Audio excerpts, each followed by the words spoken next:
Clara's special December day. It is a cold morning in December and Clara wakes up early. The sky is still dark, but she feels excited. She wants to do something different today. Clara loves to dance, so she decides to visit her favorite café to think about new ideas. The café is small but cozy. It has a big desk with books and beautiful paintings on the wall. One painting shows a happy cow in a green field. Clara smiles when she sees it.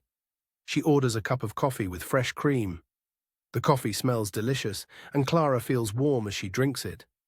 A new customer walks into the cafe. He looks friendly and sits near Clara. His name is Peter, and he also loves dancing.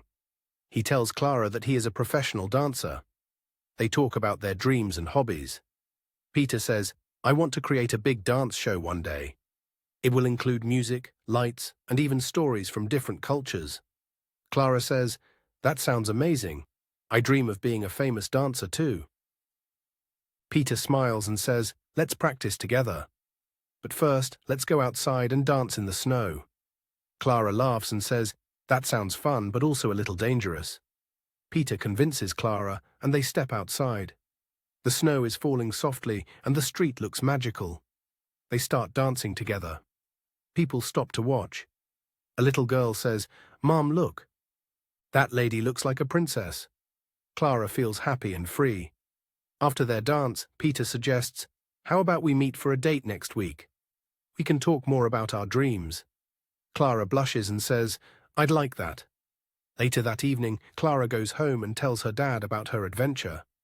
Her dear dad listens carefully and says, "You are brave, Clara. I am proud of you." Clara writes in her journal, "Today I had a wonderful day. I met a new friend, danced in the snow, and felt so alive. Peter is very talented. He even gave me a great description of his dream show. He wants to include stories, lights, and dances from different cultures. I can't wait to learn more." As Clara writes, she hears her neighbor cutting wood outside. The sound of the cut makes her think about how life sometimes requires bold decisions. She decides to follow her dream and practice even harder. Finally, Clara thinks about her daughter. She is too young to understand now, but Clara hopes to inspire her someday.